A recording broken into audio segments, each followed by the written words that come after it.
तो Deadpool and Wolverine से एक न्यूज है कि वो मार्वल में एक बिल्कुल नया मल्टीवर्सल कॉन्सेप्ट लाने वाले हैं जो एमसीयू ओरिजिनल होगा। तो इस कॉन्सेप्ट के अकॉर्डिंग हर यूनिवर्स में से एक चोजन कैरेक्टर होगा जो अगर एग्जिस्ट करना बंद कर दी तो वो यूनिवर्स भी खत्म हो जाएगा। और रूमर्स की माने तो एमसीयू जो अपना मेन यूनिवर्स है उसका चोजन हीरो और कोई नहीं बल्कि स्पाइडरमैन है। तो बात करते हैं ये नया कॉन्सेप्ट वर्क कैसे करता है और ये नेक्सस बीइंग से कैसे अलग है।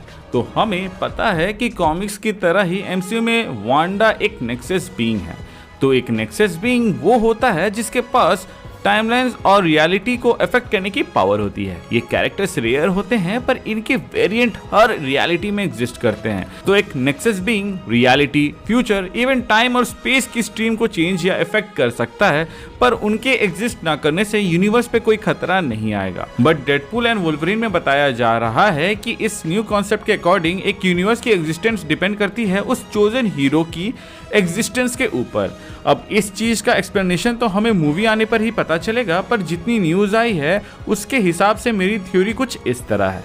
तो जैसे एमसीयू में जो मेन टाइमलाइन है जिसे हम सालों से फॉलो करते आ रहे हैं उसका चूजन हीरो स्पाइडरमैन है। अब कॉमिक्स में एक कॉन्सेप्ट था जो कि स्पाइडर पीपल है, जो सब गॉड्स के जरिए चुने गए हीरोज हैं और उन सब स्पाइडर हीरोज के एग्जिस्टेंस जरूरी है मल्टीवर्स में बैलेंस बनाने के लिए। यही रीजन था कि स्पाइडर सोसाइटी एग्जिस्ट करती है।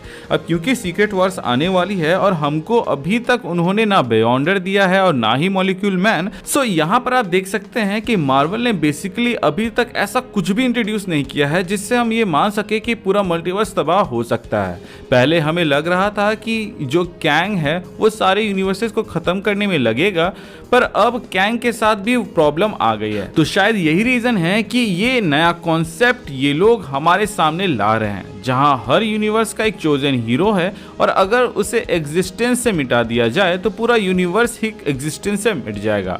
अब यहाँ पे इशू बस इतना सा है कि हर वो इंसान पैदा हुआ है वो मरेगा ही, तो ये चोजन हीरो भी किसी ना किसी दिन मरेगा ही। तो इसका मतलब ये थोड़ी है कि यूनिवर्स भी उसी दिन खत्म हो जाएगा।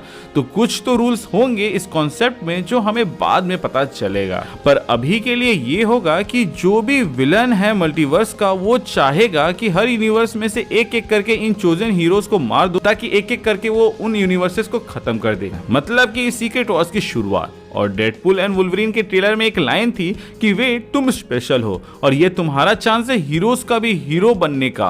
अब इसका मतलब ये हो सकता है कि वेड को असल में इन लोगों ने इसलिए चुना क्योंकि ये उन चोजन हीरोज में से एक है जो कि आगे जाके यूनिवर्सेस को खत्म होने से रोकेगा, और इसीलिए मूवी में इतना मल्टीवर्सल ट्रैवल होगा और मूवी के सारे cameo basically the chosen heroes ही होंगे। और इसी तरह डेडपूल 3 डायरेक्टली सीक्रेट वॉर से कनेक्ट होगी। डेडपूल कई सारे हीरोज को बचाने की कोशिश करेगा और कईयों में उसको नाकामयाबी भी मिलेगी जिसमें यूनिवर्सेस तबाह हो जाएंगे। यहाँ पर डेडपूल जितने भी हीरोज को बचा लेगा वो अपने यूनिवर्स को बचाने के लिए लड़ेंगे, और ये कॉन्सेप्ट एक फैन सर्विस के लिए काफी आसान हो जाता है। जैसे टोबी अपने सैम रेमी वाले यूनिवर्स को चोजन वन हीरो होगा और ह्यू जैकमैन फॉक्स यूनिवर्स के एक्समैन का। इवन यहाँ पे निकोलस केज को एज घोस्ट राइडर भी वापस से दिखा सकते हैं अपने यूनिवर्स को बचाते हुए। फैंटास्टिक फोर को भी यहाँ पे रिडीम किया जा सकता है जिसको देखने में मजा आ सकता है अगर उसको ढंग से दिखाएं।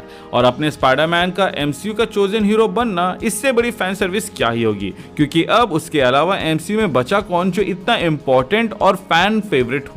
तो ये कॉन्सेप्ट सुनने में थोड़ा अजीब लगता होगा कि एक मॉर्टल बीइंग जिसका एज 100 साल होता है उसके ऊपर पूरे यूनिवर्स का भार दिया गया है, लेकिन हो सकता है कि इसको स्टोरी में वो लोग इस तरह दिखाएं कि ये अच्छे से दिख जाए या फिर कोई एक प्रॉपर रीजनिंग या सेट ऑफ रूल्स प्रोवाइड कर दे जिसके वजह से हम लोगों को यहाँ पे थोड़ा सा एक लूप होल देखने को मिले।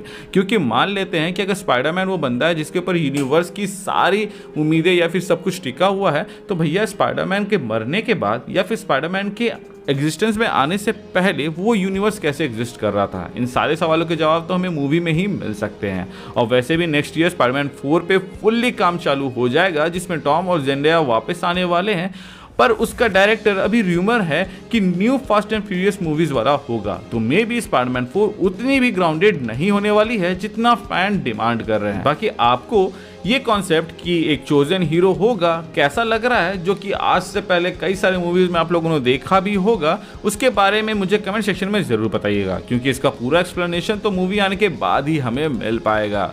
इसके अलावा ऐसा भी सुनने को आ रहा है कि हम लोगों को स्पाइडरमैन 4 के अंदर स्पाइडरमैन के पास सिम्बायोट देखने को मिलेगा और उसके अंदर वो किंगपिन को जो धोने वाला सीन था कॉमिक्स के अंदर वो हमें देखने को मिलेगा, जिसमें उसने किंगपिन को उसकी औकात दिखाई थी, जिसके बारे में हमने अपने एक व्हाट इफ वाली वीडियो में भी बात किया। तो अगर आप इंटरेस्टेड हैं तो उसको चेकआउट कर सकते हैं, लिंक आपको स्क्रीन में शो हो रहा होगा।